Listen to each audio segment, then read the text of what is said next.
Coming up on today's episode of Airborne Unlimited. Electric flight across the English Channel, who was first? Kit airplane entrepreneur Jim Bede has gone west. The FAA moves quickly when it comes to politics.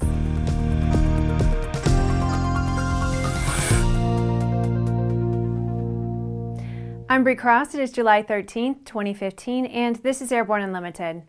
Sometimes all it takes is a little inspiration.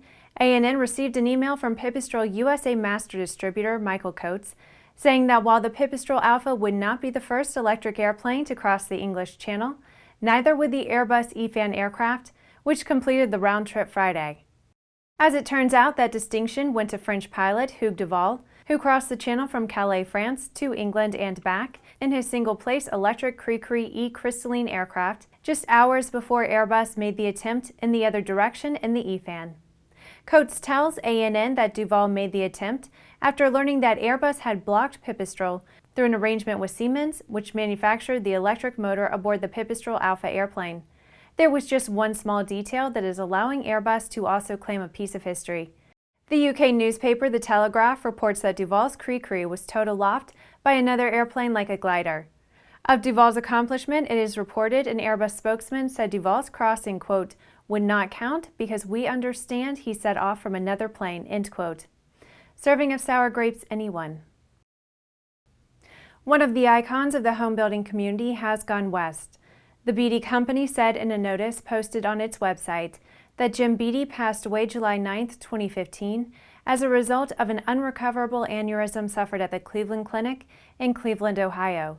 Bede was an early pioneer of aircraft kits, and perhaps his best-known airplane was the Bede-5, which drew a lot of attention but suffered from integration issues with its engine and drivetrain. Only a few were completed, though there were thousands of deposits placed for the kits.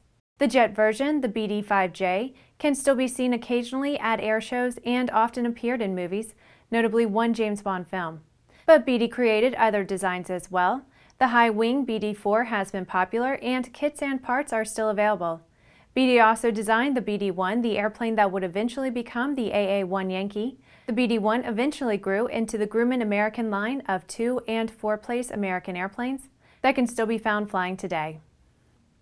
After the break, the FAA to expunge Donald Trump's name. AML's patent-pending wireless induction charging system eliminates confusion over those charging cables, cuts down cockpit cable clutter, and allows you and your passengers to fly cordless and eliminate the cable nightmare. www.aviationmodificationleaders.com.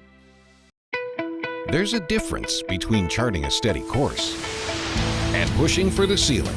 And for nearly a century, Hartzell Propeller has been defining that difference. It's in our passion for engineering and research and our dedication to testing the limits of performance. We are built on honor. We are Hartzell Propeller. Redbird is quickly becoming the industry standard for flight training. Since Redbird introduced its revolutionary FMX in 2007, colleges, universities, and flight training operations around the world have integrated Redbird products into their curriculum. It's time to discover what Redbird can do for you. Join the migration.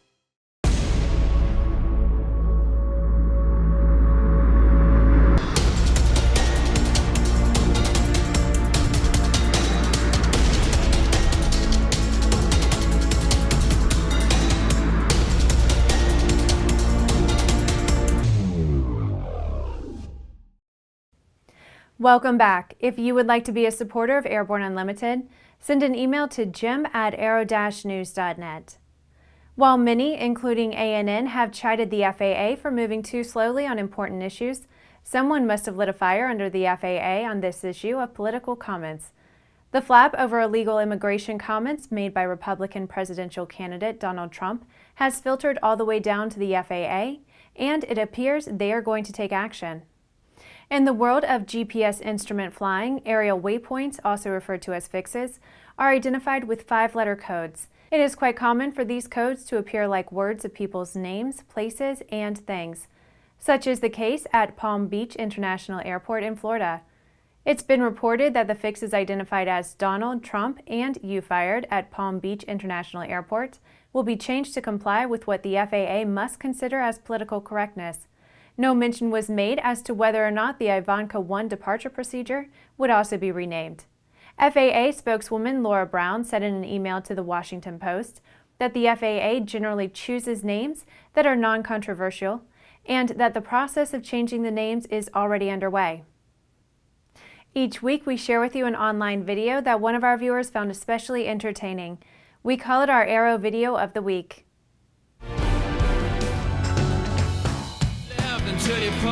Final liftoff of Atlanta.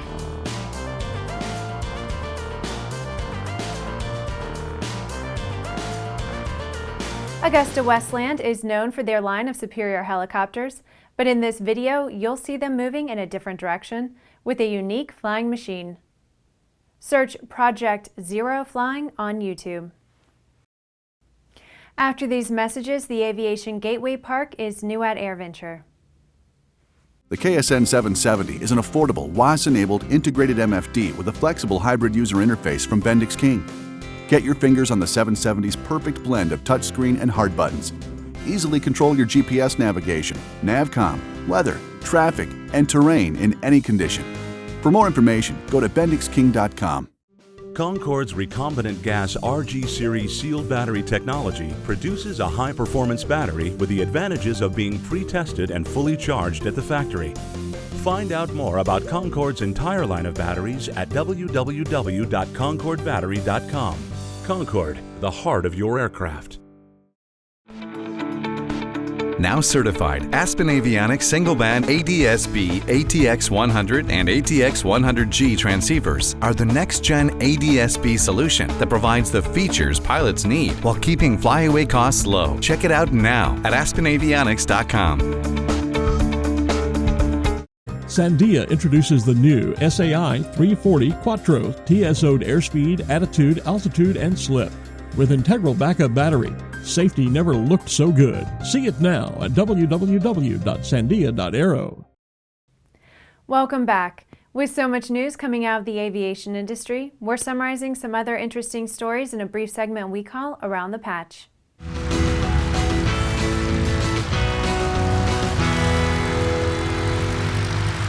A brand new neighborhood of flight is part of AirVenture 2015 as Aviation Gateway Park brings together imagination, ingenuity, and possibilities in one area.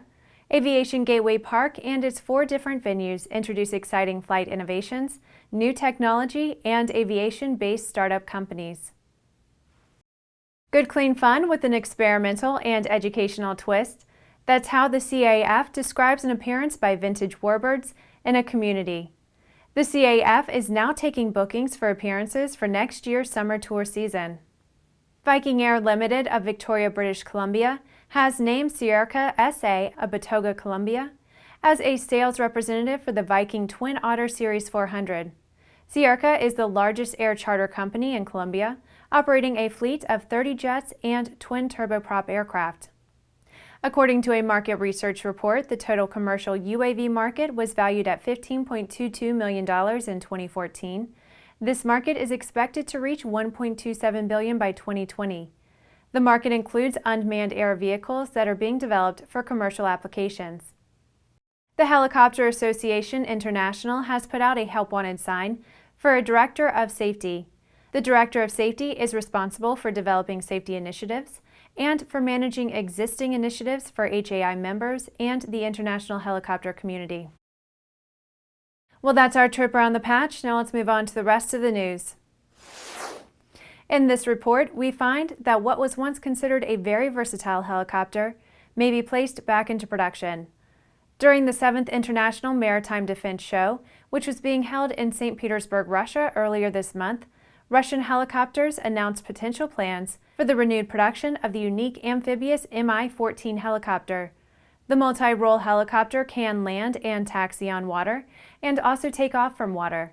The sides of the Mi-14 are fitted with floats for stability, which also support the retractable landing gear. Mi-14 helicopters were in production from 1973 to 1986. According to a news release, the company is ready to upgrade the amphibious helicopter with the latest technologies and restart production. Russian Helicopters says this aircraft can significantly expand the range of search and rescue operations for the emergency services and can also be operated by the Navy. While the Mi-14 was in production, it served in both military and commercial applications. Well, that's our program for today. Remember, EAA AirVenture Oshkosh 2015 is only 7 days away from starting, but you don't have to wait that long to get a preview of what's going on.